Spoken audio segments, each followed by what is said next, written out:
Good day everyone, Trainer Maxim with you. Thank you very much for joining me for this episode of my next podcast. Today we're going to talk about the talents in sports.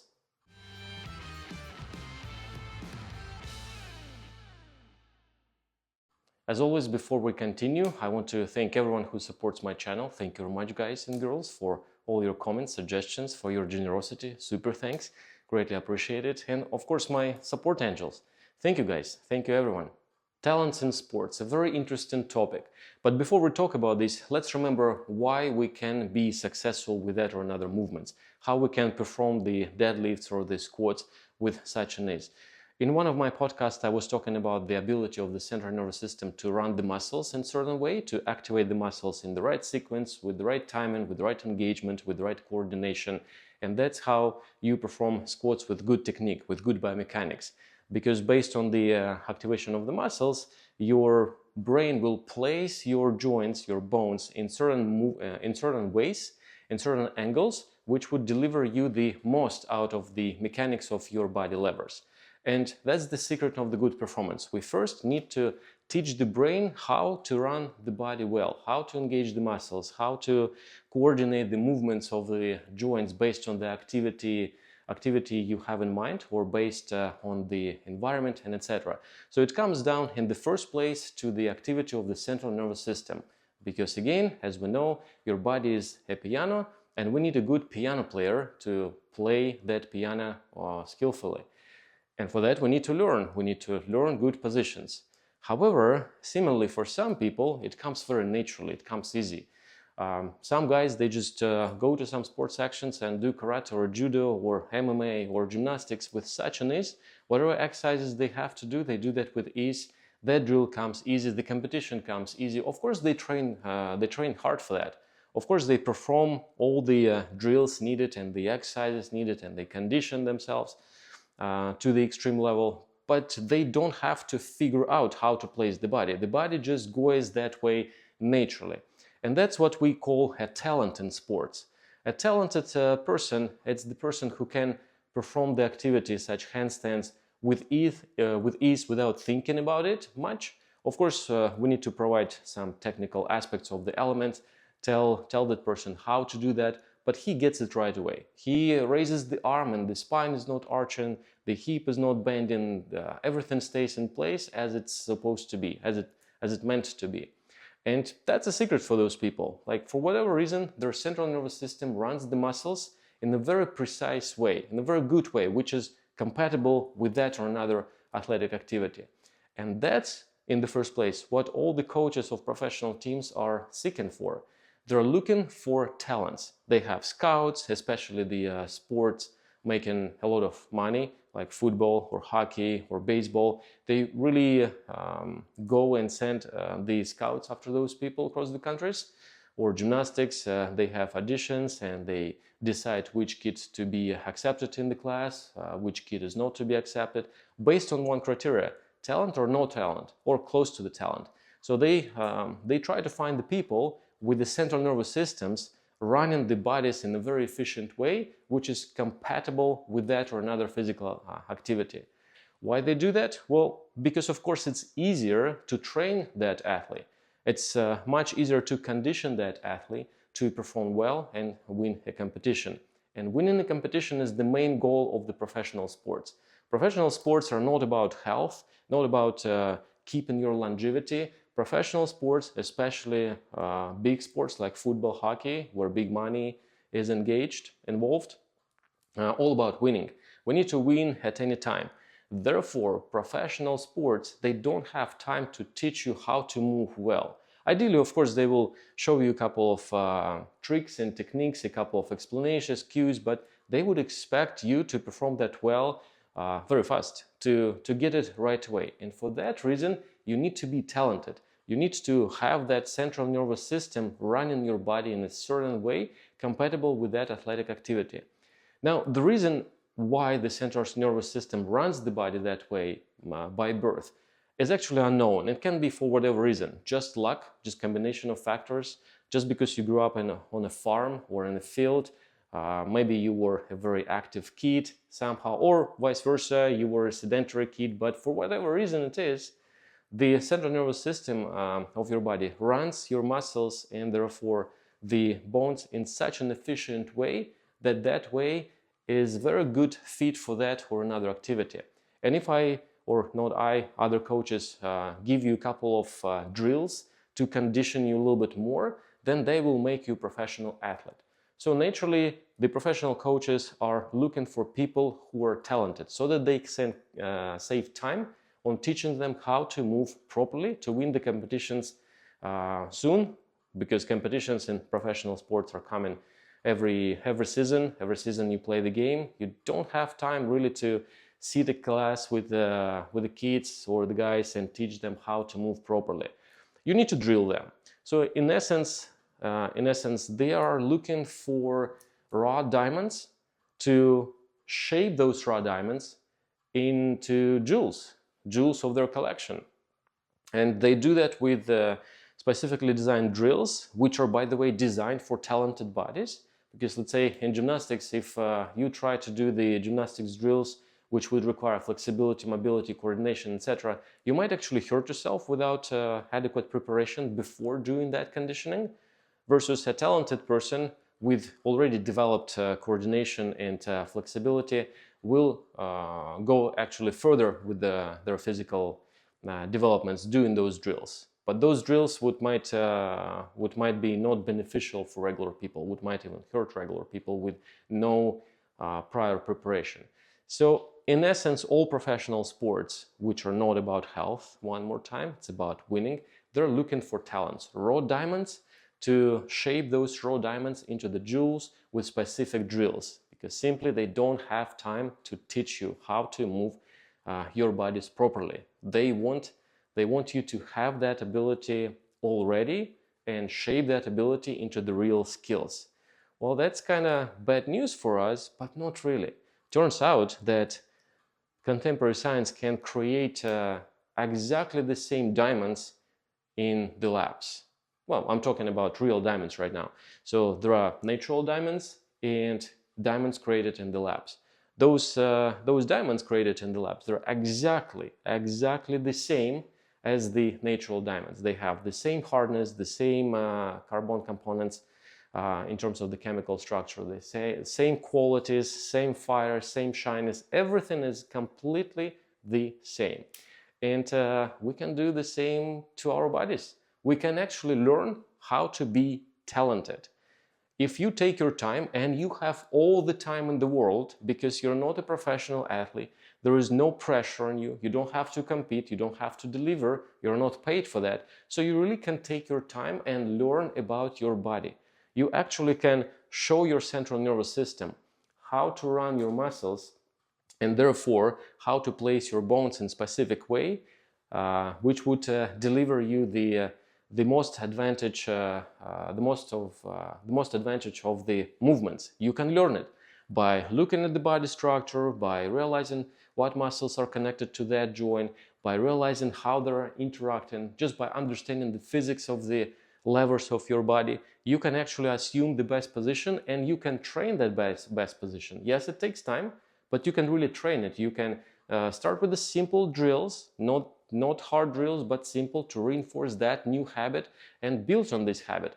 Build on this habit the new habit, which is delivering stronger results, stronger progression, stronger lifts, stronger run, and etc. So you can really take your time and learn. You can recreate all conditions needed for talents in your home gym, in essence a lab, to learn how to become a diamond. Yes, it takes time, it takes determination, it takes passion, it takes perseverance and discipline, but it's absolutely possible. And you can even be more talented than those professional athletes talented by birth, because you actually learn how to be talented versus being given that talent. When you're being given a talent, just like with you guys, whomever is an English speaker, native English speaker, you might not be able to explain the structure of your language. Why you should say some things that way or the other way. Because you kind of know your grammar, but not as well as ESL people, because we ESL people, we have to really study your grammar to understand the structure, to take our time to form new habit of thinking.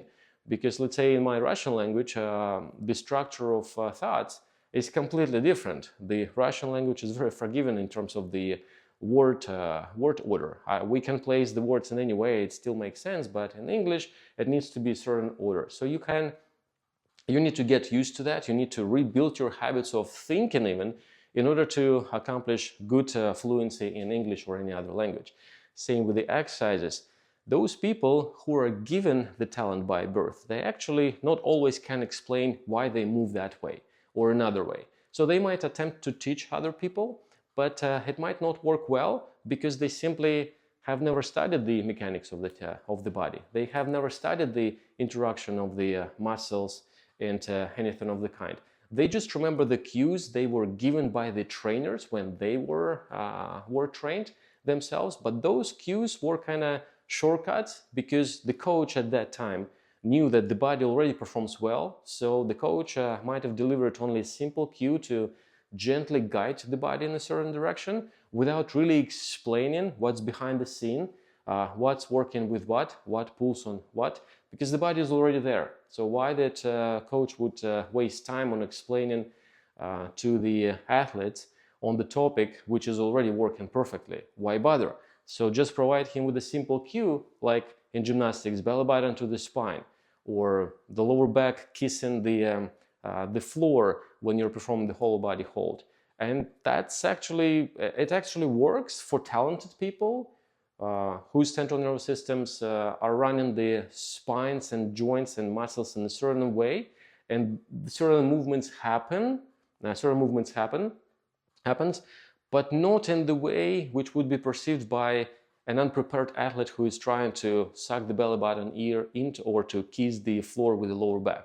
That athlete with the same cue would perform absolutely different movement we actually don't like for those skills. It will be crunch instead of whole body hold. And that's the difference between natural talent and learned talent. That's why in sport there is an expression that tenacity beats talent. Because talented people, they train hard, yes, of course, they work, but at some point they quit the professional career and they don't really know how the body moves, so they might pick up unfortunate habits of movements very quickly. And if you look at many professional coaches in gymnastics in Russia, let's say, well, they don't look anymore like gymnasts. I'm sorry to say, but they're in their 50s, but they're not looking like gymnasts. They might have some skills, but definitely you cannot say that, okay, that guy used to be a gymnast. And he might know all the theory behind this, how to do skills and the system of points, etc. But the body picks up unfortunate habits very fast, simply because that person has never studied the mechanics, has never put any efforts into learning interaction of the muscles, etc. Versus the learned talent can stay very physically active well within the retirement, well within 60s, 80s, because actually those people, they know how the body works, they know how the body interacts, they absolutely know how to place the joint in a certain way to keep your body safe, and they can continue with these habits well into their late ages, staying by extension healthier, bending and moving freely. And that's what we really want to do. We want to, first of all, not to lose hope that if I'm not talented, that everything is over for me. If I'm not talented, I cannot do that sport. You absolutely can do that sport. You absolutely can learn the talent just by dissecting the grammar of the movements of the body, by learning the key principles, by learning how to run that or another body part in combination with the other body part, how to coordinate it well. Yes, it will take time, but you will really learn your body instead of being just given the body like as a grant from birth, not knowing what exactly the body is doing, just assuming. So you absolutely can get talented at any point of your life. You have all the time in the world. You have no rush, no pressure. You have no competitions coming. You just need to be 1% better than you were yesterday. So if you just learn the talent, it will be much more robust talent, much more universal talent, applicable not only to that sport but to any other sport, since you know the grammar of your talent, the grammar of the body mechanics, and it's a transferable skill. It can be applied in golf, it can be applied in hiking with the same success, or boxing, or gymnastics, or yoga, calisthenics, whatever. You can learn it, but you have to learn it, and you learn it not from the drills you do, but first you need to see the class. That's why all of my training videos are a bit more about talking. First, I want to make sure that you really think the right way, you really have the right representation of the movement in your head, right perception, you have the right cues in your head, so that you go and do the movement with those cues, and I will still be saying those cues out loud to irritate you, to annoy you to hell, so that my voice will stay in your head with those cues, and whenever you perform, you have my voice in your head with those cues to make sure that you do the movement right. That's the point why I cannot do videos just with exercises without explaining them. I just don't do that. I want to make sure that you do that right. And you absolutely can get talented, even more talented than this talented guy or girl, by learning the talent. You absolutely can beat natural talent, because you know what? Those not natural diamonds they create in the labs, they're actually having more universal structure inside, because they were created artificially. In a way, they have more robust structure, not more robust, but more beautiful, if you wish, than the natural diamonds, because natural diamonds are formed chaotically inside the earth, but diamonds grown in the labs, they're universal, they're engineered. Those people actually knew what they were doing, the process were controlled. Exactly same we can do with our body. We can create the environment in which you learn the body, in which you do the drills, which are consistent with what you're learning, to develop new habits of training, to develop a new ability to move. And you build on that ability. And that's how you're becoming talented, but not naturally. Let's call it artificial talent, but still it's a talent. And you can come very close to those people, or even surpass those people who are talented and who are Olympians. Yes, because you took your time, you're not going ever to go to Olympics, maybe, but you will be equally healthy, but only at the age of 50 or 60 or 70, which is great, right? You can bend and move freely at that age. And that is my message for today. You absolutely, just like those artificial diamonds, you can create your artificial talent to bend and move freely in your life, pain-free. You absolutely can learn new skills. Whatever you want to learn, you can, by taking time, by learning, by putting some work into this, mental work in the first place, not physical work, mental, by developing new habits, and you absolutely can become a talented person in any physical activity, in any field of sport. So there's always hope, but we need to work for that a little bit. And this is my message for today. Thank you very much for your attention, guys. Thank you. Trainer Maxim with you. I will see you in my next videos. Bye-bye. Go enjoy your day. Cheers.